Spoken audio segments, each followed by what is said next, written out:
Right now, America is in a moment we've never seen before.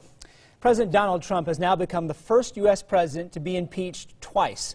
The House voted yesterday to impeach the president on incitement of insurrection. It comes after a week of violent protests where rioters stormed the U.S. Capitol. The president hasn't taken responsibility for those attacks, but he's now condemning it. The Senate is expected to vote on President Trump's second impeachment now in the coming weeks. So our current situation is putting the U.S. in uncharted political territory. No president has ever been impeached twice.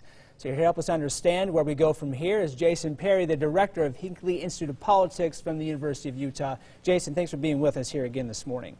I'm so glad to be with you, Brian. Yeah, this has been a wild time for American politics. Well, it sure has. You said it was unprecedented, uncharted. It is so true. It's almost every single time we have an event like this, you almost have to pull out the Constitution. You have to look at the history. It's just incredible to see what we've seen. But we do have some good instruction about what's going to come forward, and there is a lot still to happen in the coming weeks and months. So let's talk about the most recent development where the House voted to impeach President Trump. It's now being touted as the most bipartisan impeachment in our history. What do you make of that the Republicans crossed over to impeach the president? Well, you look historically, this is the third time we've had a president impeached, although we've had lots of proceedings. But what you said is right. It is unique this time that we had, well, in this case, 10 Republicans vote for the article of impeachment, which is what is unprecedented, which shows a little bit about what's happening in the Republican Party, but a little bit of a reflection also on what is happening in the country in terms of people and their view of politics and what they expect from our leaders. Why did Utah's delegation vote no? I mean, those are across the board. Yeah, all of our representatives voted against the article of impeachment, and they all had various reasons, but there was a consistent theme. Most of them said, and it's most well put by Congressman Curtis, which said, wow, just putting an impeachment proceeding together in just a couple of days, within 1 week, and not only that, but a week before someone is going to be leaving office anyway. What he really wanted was a process. He said, well, if we don't take time to do an investigation and a real trial, then what we really have is just politics. And that seems to be what a lot of our delegation was saying. None of them were defending anything that happened. They weren't really even defending the President of the United States. They're talking about the process itself and how to try to keep some politics out of it. So now this moves to the Senate. How likely is the Senate to convict the president on these impeachment charges?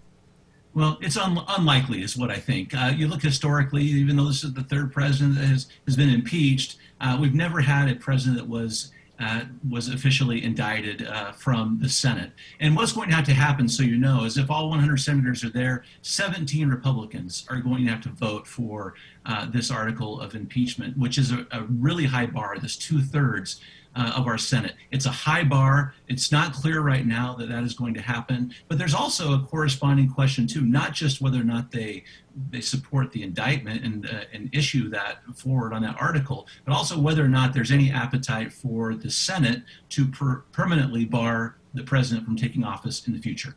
Now, could they do that separately, barring him from office and not convict him on the impeachment charges?